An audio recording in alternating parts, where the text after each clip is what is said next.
Voilà, merci pour votre présence ce soir avec nous pour cette nouvelle étude. Ce soir, nous allons nous pencher sur l'un des derniers aspects ou sujets ou euh, vérités tirées du livre de l'Apocalypse, deux inséparables.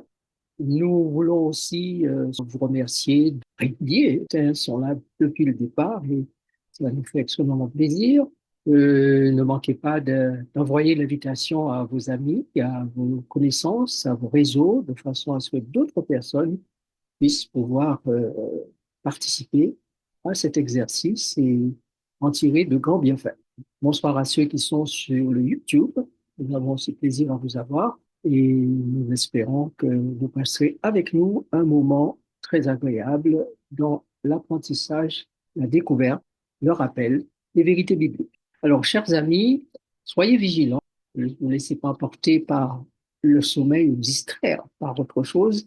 Nous aurons besoin de votre concentration de façon à ce que vous puissiez suivre correctement et attentivement le déroulement ou le déroulé de cette étude qui a ses particularités. Quel est le sens de cette quadruple invitation ou affirmation à la fin d'un livre comme celui d'Apocalypse et de surcroît le dernier livre de la Bible? En effet, dans Apocalypse, chapitre 22, verset 17, que pouvons-nous lire? Et l'esprit et l'épouse disent, viens. Et que celui qui entend dise, viens. Et que celui qui a soif vienne. Que celui qui veut prenne de l'eau de la vie gratuitement. Merci. Vous avez donc ici un certain nombre d'entités qui sont mises en lumière. D'abord l'esprit, ensuite l'épouse, celui qui entend, celui qui a soif et celui qui veut prendre de l'eau de la vie gratuitement. Il est d'ores et déjà clair, chers amis, que l'esprit, l'épouse, celui qui entend, celui qui veut, celui qui a soif, toutes ces entités ont un seul désir, une seule demande, un seul souhait, que Jésus, l'étoile du matin, se lève et vienne. D'ailleurs, celui qui atteste ces choses dit au verset 20 du même chapitre 22 qu'il vient bientôt. Donc, celui qui entend ne doit rien ajouter à ce qui est attesté par l'ange de Jésus et qu'il a ou aura entendu. Les paroles ne doivent pas être déformées, sinon son nom risque d'être effacé du livre de vie. Ces paroles doivent servir à celui qui a soif et donner la vie à celui qui veut. Donc, nous pouvons comprendre, d'après ce texte, trois choses. Quelles sont-elles? Premièrement, il est important d'entendre ce que l'Esprit dit aux églises. Deuxièmement, il est important d'avoir soif de ces vérités attestées. Et enfin, il faut absolument vouloir échapper à la mort parce que on aura choisi ainsi. Hein. Il y en a qui peuvent choisir de mourir. Hein. Mais si l'on veut échapper de la mort, il faut alors prêter attention à ce qui est attesté. Il faut entendre ce qui est dit. Mais il y a quelque chose de bien plus grave. Celui qui a attesté, lorsqu'il est entendu et crée en soi une soif, un désir profond de l'eau de la vie, alors l'esprit et l'épouse se tiennent prêts à donner gratuitement à tous ceux qui le veulent cette eau qui donne la vie, mais aussi à jeter dans les temps de feu, comme nous l'avons vu ailleurs dans le livre de l'Apocalypse, ceux qui auront catégoriquement refusé, voire même méprisé les attestations de l'ange envoyé par Jésus. Ainsi, peut-on clairement identifier l'esprit dont il est question dans le texte, Apocalypse 22. Regardons ce que nous dit le même Jean, le même auteur de l'Apocalypse, au chapitre 14 de son évangile, versets 17, 18 et 23. Et nous reviendrons dans l'Apocalypse chapitre 2, verset 7. L'esprit de vérité que le monde ne peut recevoir parce qu'il ne le voit point et ne le connaît point. Mais vous, vous le connaissez, car il demeure avec vous et il sera en vous. Je ne vous laisserai pas orphelin, je viendrai à vous. Jésus lui répondit, si quelqu'un m'aime, il gardera ma parole, et mon Père l'aimera.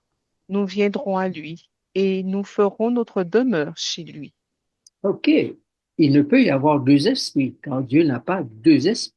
L'esprit dont Jean 14 est appelé l'esprit de vérité, et dans Apocalypse 18, il est question de l'esprit qui est père ou en couple, ou deux entités qui collaborent, l'esprit et l'épouse.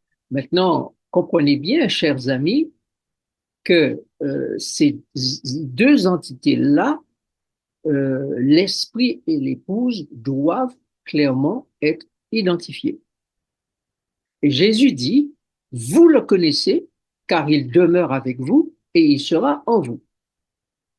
Je ne vous laisserai pas orphelins. Donc vous constatez que Jésus dit que l'esprit de vérité, c'est moi.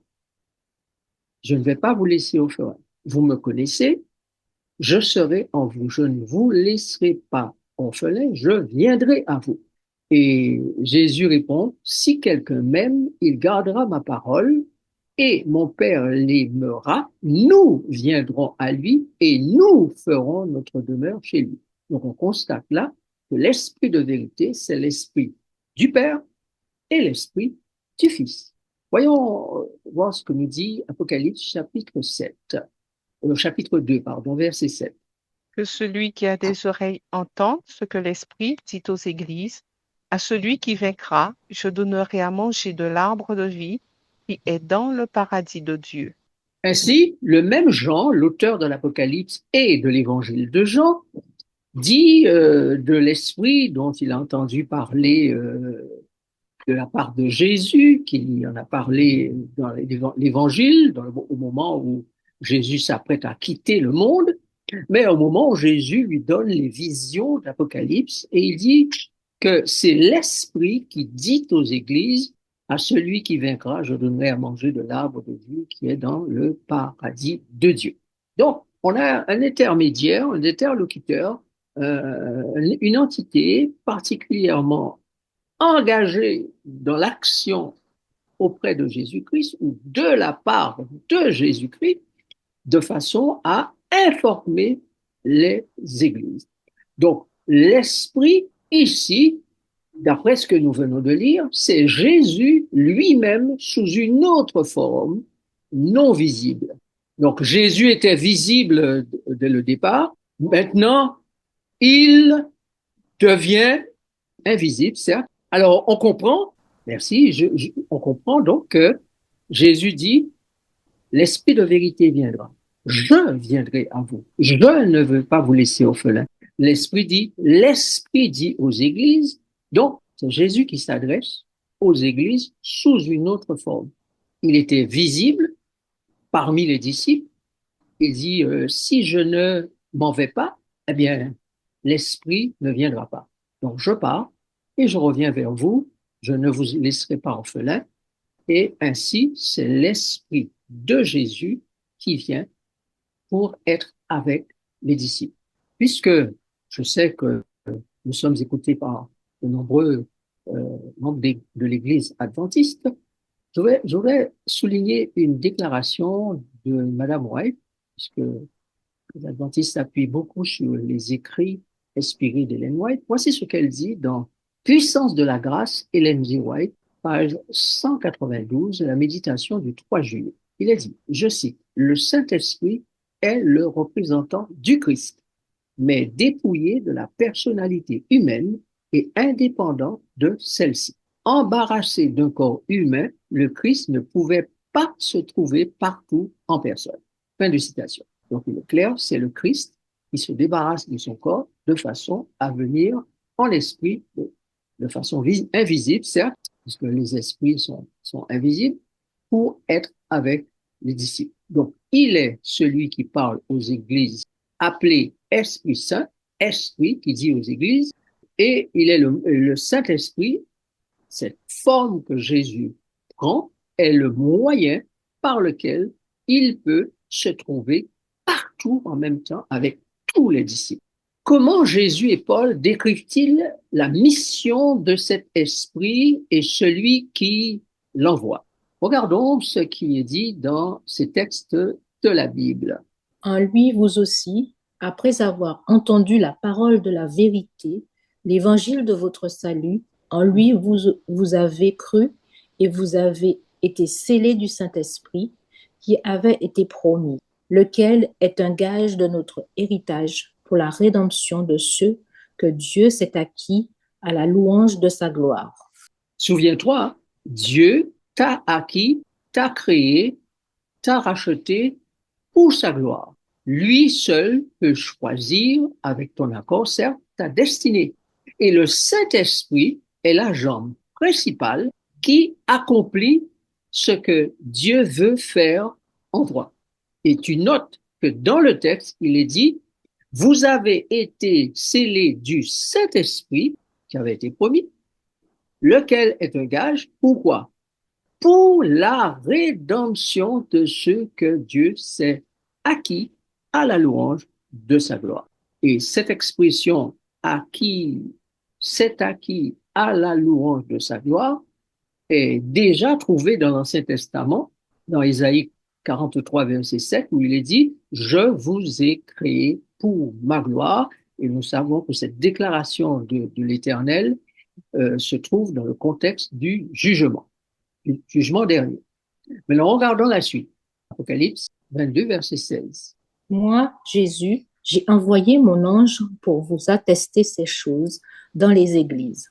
Je suis le rejeton et la postérité de David, l'étoile brillante du matin. Tout à l'heure, nous venons de lire que c'est l'Esprit qui atteste les choses aux églises. Et là, Jésus lui-même dit, j'ai envoyé mon ange pour vous attester cette chose-là dans les églises, c'est-à-dire ces vérités-là dans les églises. Ces visions, ces informations, ces messages, ces bonnes nouvelles ou cette bonne nouvelle, eh bien, c'est mon ange qui a la responsabilité pour que ces choses vous soient attestées dans les églises. Je suis le rejeton et la postérité de David, donc l'étoile brillante du matin, ce qui a fait partie de notre avant-dernière étude. Donc, on peut dire, chers amis, que ce Jésus, ce Christ qui a été envoyé, ou plutôt qui a envoyé son ange, et auquel tu es censé t'identifier, puisque nous sommes censés ressembler à Christ, aimez-vous comme je vous ai aimé. Il a prié pour que nous soyons unis à lui, comme lui-même est uni au Père. Donc, ce Jésus va se manifester par l'action de son esprit dans nos vies et il appelle cet envoyé, le Saint-Esprit, ici, son ange, mon ange. Ailleurs, il l'appelle le consolateur, l'esprit de vérité, etc., qui prendra tout ce qui est à moi et vous l'annoncera. Et Jésus parle de l'esprit comme étant un protecteur, un consolateur, paraklétos, comme dit le texte, et un ange.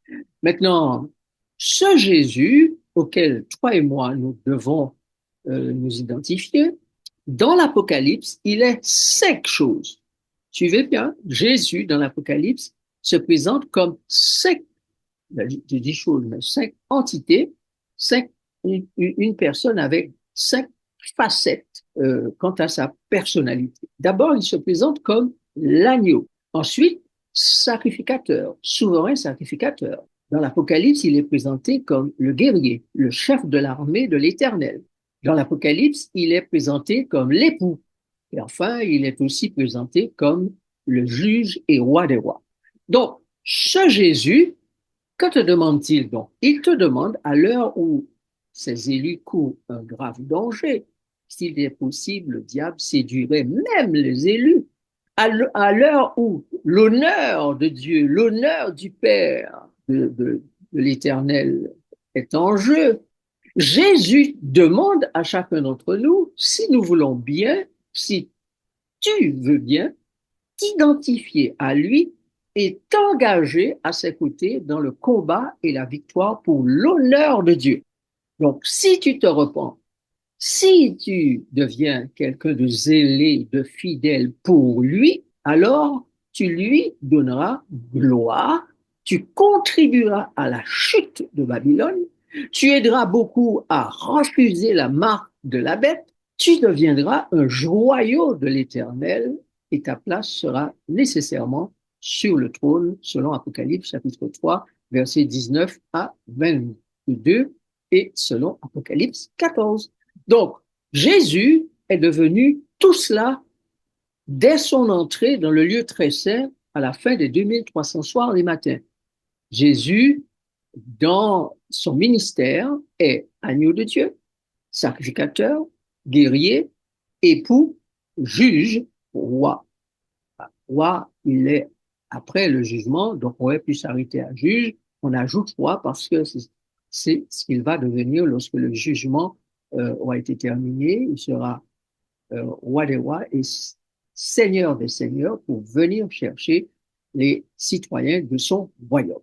Mais nous n'allons pas nous occuper de cette partie, donc l'un de ces aspects de sa personnalité. Nous nous arrêtons à l'aspect du juge. Okay? Donc rappelez-vous, agneau, sacrificateur, guerrier, époux et juge. Si tu acceptes de collaborer, si tu acceptes de recevoir cette invitation de la part de Jésus qui doit revenir, eh bien, en t'identifiant à lui comme agneau, tu t'engages et tu le sollicites pour qu'il fasse de toi quelqu'un de doux, d'humble et de soumis. Ça, c'est l'identité de l'agneau. L'agneau est un animal doux, humble, soumis. Jésus veut faire de toi, de moi, des chrétiens, des personnes douces, humbles et soumises. Deuxièmement, en t'identifiant au sacrificateur et souverain sacrificateur qu'est Jésus, tu renonces à toi-même et tu choisis le service aux côtés du Christ, un service constant, permanent, perpétuel, un service aux autres. Puisque la loi du royaume, c'est donner, donner, donner, l'autre d'abord, le service à l'autre. Troisièmement, en choisissant de t'identifier avec Jésus, tu t'identifies au guerrier, au chef de l'armée de l'Éternel. C'est-à-dire que tu deviens avec lui un combattant contre le dragon, la bête et le faux prophète, un ange dans l'armée du ciel, un soldat dans l'armée du ciel, que l'Apocalypse représente comme des anges. 3 anges qui vont par le milieu du ciel et qui annoncent les 3 messages de l'Apocalypse, chapitre 14, versets 6 à 12, ou même à 13. OK? Donc, ces trois messagers sont angéliques, mais ils représentent les hommes et les femmes qui reçoivent cet évangile, cette bonne nouvelle, et qui la partagent avec tous les habitants de la terre, naturellement accompagnés de l'action des anges du ciel. Donc, en t'identifiant à Jésus comme époux, parce qu'il est l'époux, eh bien, à ce moment-là, tu deviens un homme, une dame d'honneur dans le cortège du mariage de l'époux. Et puis, en t'identifiant à Jésus comme étant un juge, tu deviens dans le jugement un deuxième témoin. Puisque nous avons vu déjà dans Ésaïe 43 que Dieu cherche deux témoins. Le premier, il l'a obtenu déjà, c'est Jésus lui-même, son serviteur, et il cherche d'autres serviteurs qui ressemblent à Jésus. Eh bien, ces serviteurs-là sont engagés dans le tribunal pour être des témoins, en plus d'être des vierges dans le mariage. La question est de savoir si tu veux t'engager auprès de Jésus en tant que tel. Si tu refuses, tu es libre de le faire, mais ce refus est pour moi équivalent à une folie, n'est-ce pas? Puisque en refusant ce que Jésus offre, on choisit sa personne, on choisit de mettre en avant ses désirs, on choisit de mettre en avant ses volontés ou sa volonté et non de servir Christ, être serviteur pour l'autre, pour servir l'autre. Et si on choisit de demeurer un serviteur égoïste, c'est-à-dire qu'on veut se servir soi et non pas l'autre, on ne peut être digne du royaume des cieux.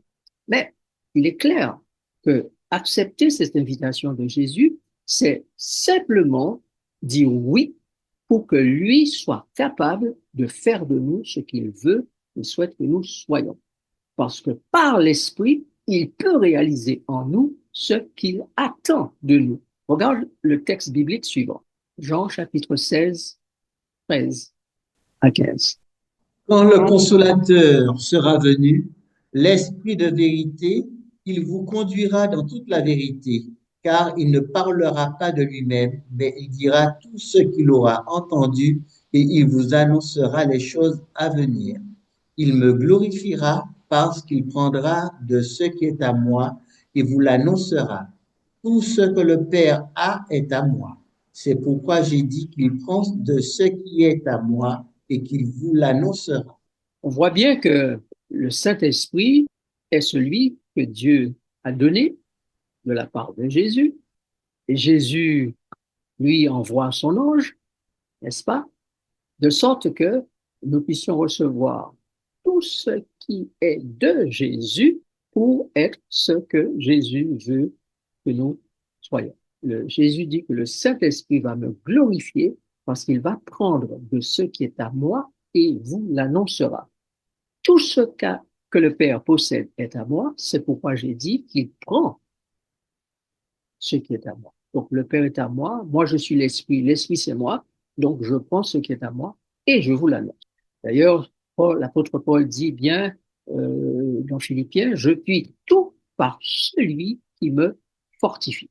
Les choses à venir sont principalement révélées dans le livre de Daniel et celui de l'Apocalypse, et le Saint-Esprit a pour mission de ouvrir ce livre, ces vérités à notre esprit pour que nous puissions obtenir tout ce qui est nécessaire à notre préparation et à notre collaboration avec Jésus-Christ pour la victoire finale. Que dit Jean chapitre 14, verset 26?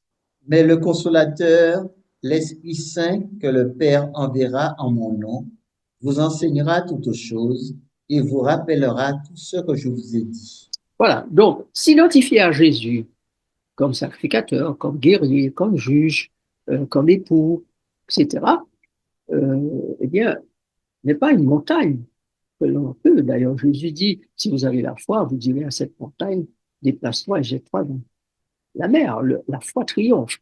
Mais Jésus nous dit, ce que le Père veut, c'est que vous croyez l'œuvre du Père, c'est ça. Une fois que vous avez cru, vous avez accepté, vous êtes devenu ce fils, cette fille de Dieu, baptisé de son esprit, eh bien, le consolateur, l'Esprit Saint, que le Père envoie au nom de Jésus, va vous enseigner ce qu'il doit vous enseigner, vous rappeler ce qu'il doit vous rappeler, de façon à ce qu'il ne vous manque rien pour que vous puissiez répondre efficacement, correctement, parfaitement aux attentes de Jésus. Quand Dieu vint vers Abraham dans Genèse chapitre 18 et 19 pour annoncer qu'il vient détruire Sodome et Gomorrhe et les villes alentours, Abraham a vu trois hommes qui sont aussi appelés dans le texte trois anges, des anges. Quand Jésus vient voir Josué pour le combat, dans Josué chapitre 5 et chapitre 6, il voit un homme qui s'appelle le chef de l'armée de l'Éternel. Puis au chapitre 6, il est dit que c'est l'Éternel lui-même qui parle à Josué. Et dans de nombreux textes, il est question de l'ange de l'Éternel, signifiant ainsi que celui qui est venu de manière angélique pour faire accomplir la mission. Et si vous regardez 1 Corinthiens chapitre 10, le prophète apôtre Paul dit que cet ange-là, qui était avec Josué, avec les enfants d'Israël, avec Gédéon, qui est venu voir Gédéon, etc., etc., eh bien, c'est le Christ qui accompagnait les enfants d'Israël tout au long de leur pèlerinage. Ainsi, l'Esprit de l'Éternel peut se manifester sous deux formes, sous forme humaine. Abraham a vu trois hommes, mais aussi sous forme angélique. Et cet esprit, c'est toujours l'esprit de Jésus. Donc, lorsque l'on se laisse guider, instruire simplement par la Bible, lorsqu'on laisse la Bible parler pour elle-même, nous comprenons que cet esprit n'est pas appelé ou il ne vient pas pour qu'on le mette en avant, mais mettre Jésus en avant. Il ne transmet rien de lui-même d'après tout ce que nous avons lu, mais il prend de la part de Jésus, de ce qui appartient à Jésus, pour transmettre simplement à ceux et celles qui ont besoin de ressembler à Jésus. Il ne se présente pas lui-même dans le cadre de la mission évangélique et rédemptrice. Il est envoyé par le Père pour représenter Jésus. C'est comme un ambassadeur qui vient représenter son président ou encore son pays. Donc, tout ce que le Saint-Esprit dit et fait doit laisser paraître Jésus. Pas lui, mais Jésus. Il ne prendra pas ce qui est à lui-même dit, mais il prendra de ce qui est à moi et vous l'annoncera. Donc, le Saint-Esprit est le gage, l'exécuteur testamentaire du Père et du Fils auprès des héritiers de la promesse ainsi que des co-héritiers.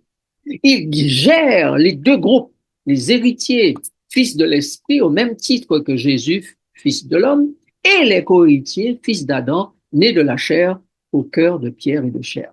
Il travaille et se manifeste par des actions angéliques, puisqu'il est le chef de l'armée de l'Éternel. Il est Jésus qui vient sous une autre forme. On sait que quand Jésus s'adresse à Josué, il dit « Je suis le chef de l'armée de l'Éternel ». Et là, on voit que le Saint-Esprit est aussi le chef de l'armée de l'Éternel, puisque c'est Jésus sous une autre forme. Le chef de l'armée peut donc s'appeler le Saint-Esprit. Lui et Jésus sont une seule et même unité. Le Père, c'est moi, dit Jésus. L'Esprit, c'est moi, dit Jésus. Vous êtes toujours avec moi, ça va? OK. Essayons de comprendre davantage. Comment la Bible montre-t-elle le moyen que le Saint-Esprit utilise pour se manifester dans le monde? Regardons les textes suivants. Révélation de Jésus-Christ que Dieu lui a donnée pour montrer à ses serviteurs les choses qui doivent arriver bientôt et qu'il a fait connaître par l'envoi de son ange à son serviteur Jean. Le mystère des 7 étoiles que tu as vues dans sa main droite et des 7 chandeliers d'or. Les 7 étoiles sont les anges des 7 églises et les 7 chandeliers sont les 7 églises. Avant d'aller plus loin, je vous prie de bien vouloir revoir ce texte lentement et comprendre. La révélation, c'est le livre de l'Apocalypse. Dieu a donné cette révélation de Jésus-Christ, reçue de Dieu, pour montrer à ses serviteurs les choses qui doivent arriver dans la suite des temps. Et il l'a fait connaître par l'envoi de son ange à son serviteur Jean. Donc, un ange est venu à annoncer ces choses à Jean et Jean va transmettre aux églises. Or, dans la lettre de Jean, la première lettre à Éphèse, il dit que c'est l'Esprit qui dit aux églises. Donc, quand Jean transmet, il transmet ce que l'Esprit dit. L'Esprit transmet ce que Jésus dit. Et Jésus transmet ce que Dieu dit. Et le texte nous informe que le mystère des 7 étoiles que tu as vu dans la main droite et les 7 chandeliers d'or, les 7 étoiles sont les anges. Donc, ça veut dire que Jésus tient dans sa main les anges qui vont être des messagers pour annoncer ces messages. Et les chandeliers, ce sont les églises à qui il annonce, il donne, il transmet ces messages-là. Donc, deux entités qui vont travailler de pair, l'armée des anges et l'armée des hommes, les églises. Il y aura donc une unité d'action entre ces deux entités sous la direction du chef Jésus-Christ, qui est lui-même le Saint-Esprit, sous la direction du Père, qui est lui-même le Saint-Esprit. Alors, l'Esprit, c'est l'Esprit du Père et du Fils. Le Seigneur, c'est l'Esprit, dit Paul dans 2 Corinthiens chapitre 3, verset 17. Donc, il y a là une unité d'action de la part de la divinité, et il veut qu'il y ait une unité d'action de la part de ces églises chiffrées 7, n'est-ce pas? L'église de Dieu sur terre. Regardons la suite, l'Apocalypse chapitre 22, verset 16. Moi, Jésus, j'ai envoyé mon ange pour vous attester ces choses dans les églises. Je suis le rejeton et la postérité de David, l'étoile brillante du matin. Alors, Jésus insiste dans ce dernier verset, ou l'un de ces derniers versets de l'Apocalypse, il insiste pour dire, moi, Jésus, j'ai envoyé quoi? Mon ange. Donc, Jésus veut que nous prenions conscience qu'il y a une activité angélique sur cette planète Terre dont il est le responsable. Il envoie son ange, ses anges, son esprit, des esprits pour être au service de l'Église et pour accomplir la mission dans le monde.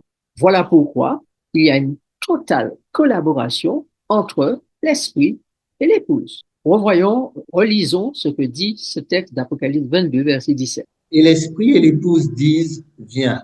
Et que celui qui entend dise, viens. Et que celui qui a soif vienne. Que celui qui veut prenne de l'eau de la vie gratuitement. Ce que nous devons comprendre, c'est que entre l'Esprit qui visiblement se manifeste à travers une armée d'anges et l'épouse ou l'entité humaine, pas tout à fait l'Église, mais bon, on utilise le terme ici de façon plus facile et rapide parce que dans nos têtes de chrétiens. Mais en fait, l'entité dit épouse ici a une étroite collaboration avec l'Esprit pour qu'il y ait le même message, exactement le même message. Jésus, l'agneau de Dieu, vient. Et celui qui entend en tant que membre d'église doit dire viens. Celui qui a soif peut venir. Et celui qui veut a la possibilité d'avoir l'eau de la vie gratuitement. Donc si l'esprit et l'épouse collaborent comme ils doivent collaborer, beaucoup de gens qui ont soif seront satisfaits, leur soif sera étanchée.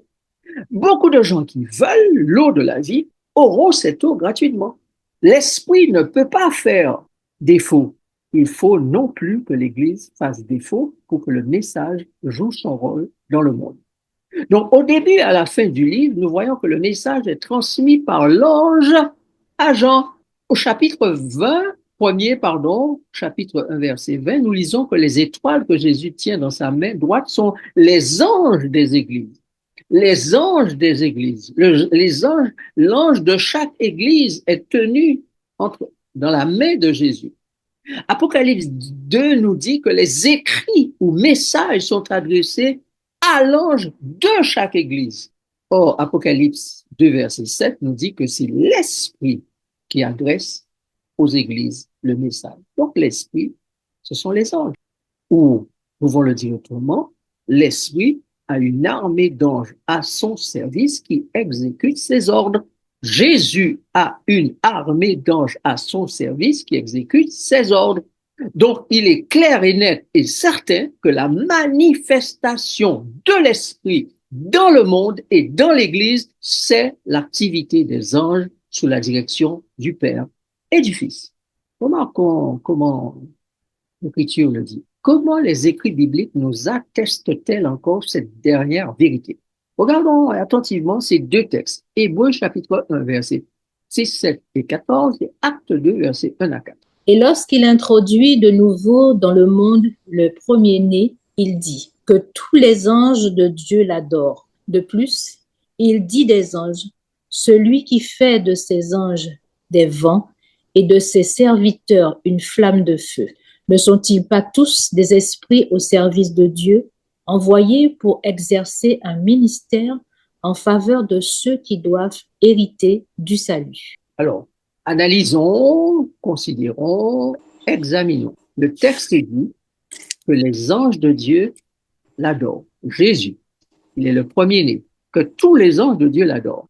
Et il ajoute, celui qui fait de ses anges, donc Jésus a des anges, ce Jésus qui doit être adoré, il a des anges à son service, ils sont des vents. Il a des serviteurs à son service, ils sont flammes de feu. Et ces serviteurs-là sont des esprits, les anges étant des esprits, au service de Dieu, pour exercer un ministère en faveur de ceux qui doivent hériter du salut. Maintenant, regardons cette affaire-là appliquée dans le temps. Actes chapitre 2, 1 à 4. Le jour de la Pentecôte, ils étaient tous ensemble dans le même lieu. Tout à coup, il vint du ciel un bruit comme celui d'un vent impétueux, et il remplit toute la maison où ils étaient assis. Des langues semblables à des langues de feu leur apparurent, séparées les unes des autres et se posèrent sur chacun d'eux. Et ils furent tous remplis du Saint-Esprit et se mirent à parler en d'autres langues selon que l'Esprit leur donnait de s'exprimer. Nous avons vu tout à l'heure que les anges, ce sont des serviteurs de Christ, de Dieu, qui sont des vents et des feux. Le jour de la Pentecôte se réalise la promesse faite à ses disciples, la promesse de l'envoi du Saint-Esprit. Ils devaient rester dans la chambre haute jusqu'à ce qu'ils aient reçu l'Esprit. Quand l'Esprit arrive, le texte dit, tout à coup, il vient du ciel un bruit comme celui de vent. Et ce vent remplit toute la maison où ils étaient. Des langues de quoi? Feu apparaissent sur les têtes des disciples. Et le texte dit au verset 4, ils furent tous remplis du Saint-Esprit. Donc la manifestation du Saint-Esprit s'est faite sous forme de quoi? De vent et de feu. Puisque les anges sont des vents et des feux, ça veut dire que l'Esprit a agi, s'est manifesté à travers les anges. Ils sont en mission, ils sont envoyés pour exercer un ministère en faveur de ceux qui doivent hériter du salut. Donc, tous furent remplis de quoi? Du Saint-Esprit, et nous devons comprendre que l'Esprit Saint se manifeste à travers des anges. Dans l'Ancien Testament, c'était ça. Les uns et les autres voyaient apparaître des anges, Abraham, Élie, Moïse, Josué. Ils ont vu des anges venir se rendre visibles et être avec eux dans le combat, à leur service ou autre. Donc, l'histoire du peuple de Dieu nous montre que Dieu, qui est esprit, envoie son esprit. Jésus, son fils, qui est esprit, envoie son esprit, et cet esprit-là se manifeste, agit par la collaboration, la manifestation d'anges dans le monde. Donc, ces myriades d'anges, de serviteurs qui constituent l'armée des cieux, fait dire aux prophètes Et l'Éternel lui-même qui s'appelle en tant que tel, il est appelé l'Éternel des armées. Donc les armées célestes, ce sont les anges. Et ce sont eux qui sont au service aux quatre coins de l'univers et dans toutes les missions pour que l'Esprit de Dieu accomplisse son œuvre. Maintenant, qui est l'épouse? Nous voulons clore maintenant. L'épouse et ceux qui ont soif, qui sont-ils? Quelle est cette épouse qui dit de pair avec l'Esprit, viens? Regardons ce que dit Apocalypse 21, versets 9 et 10. Puis, un des 7 anges qui tenait les 7 coupes remplies des 7 derniers fléaux vint, et il m'adressa la parole en disant, viens, je te montrerai l'épouse, la femme de l'agneau. Et il me transporta en esprit sur une grande et haute montagne. Et il me montra la ville sainte, Jérusalem, qui descendait du ciel d'auprès de Dieu, ayant la gloire de Dieu. Est-ce désormais clair à vos oreilles? Donc l'épouse, pardon, ce n'est pas l'église, c'est la ville. Je te montrerai l'épouse, la femme de l'agneau. Et il me transporte en esprit sur une grande et haute montagne et il me montre la ville sainte, Jérusalem. Donc la ville sainte, Jérusalem, c'est elle l'épouse de l'agneau du Christ. Et cette épouse collabore pleinement avec l'Esprit de Dieu. Et cette épouse et l'Esprit peuvent dire à la fin, viens, parce que tout ce que l'épouse attendait est satisfait, tout ce que l'Esprit attendait est réalisé, tous les deux peuvent dire ensemble, de cœur, en harmonie, viens donc. Le temps est venu, tout est fait, tout est accompli, viens. Tu peux venir, tu peux revenir, tu peux faire en sorte que ceux qui ont choisi de boire soient satisfaits. Tu peux faire en sorte que ceux qui ont choisi d'entendre soient satisfaits de ce qu'ils entendent et comprennent. À ce stade de notre existence, à ce stade de l'histoire de l'humanité, il s'agit pour nous de savoir vraiment, avec l'esprit, les anges, l'épouse, quel rôle nous jouerons? Où sommes-nous situés? Quel est notre positionnement par rapport à l'esprit, par rapport aux anges, par rapport à l'épouse? Dans ce concert d'action divine, où avons-nous notre place en tant qu'humains sur la terre, en tant qu'anges enfermés dans la chair sur cette terre? Que devons-nous faire?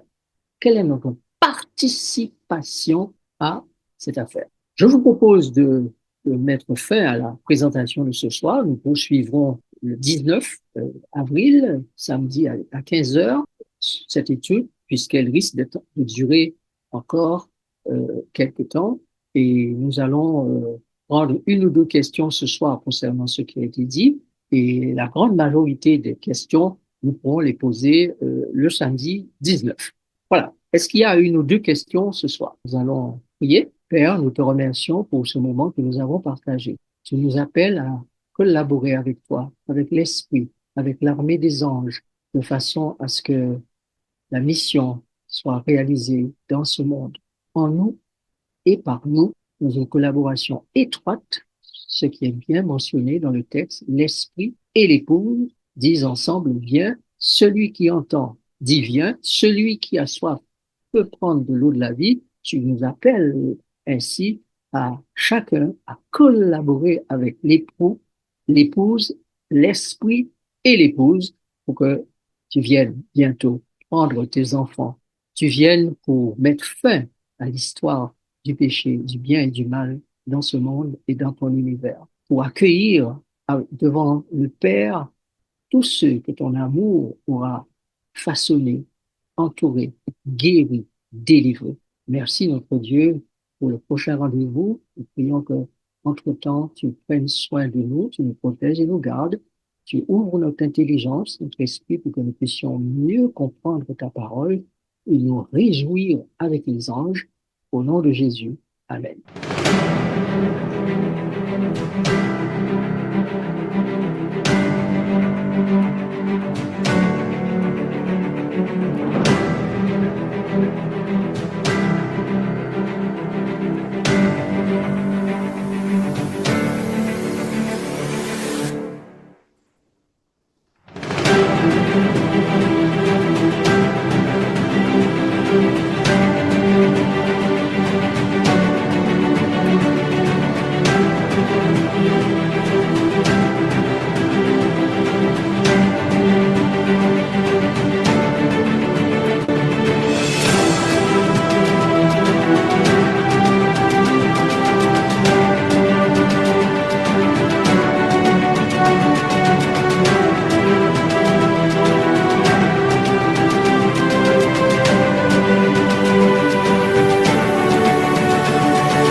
bien, merci d'avoir été avec nous ce soir. Nous avons eu du plaisir à partager ces choses avec vous.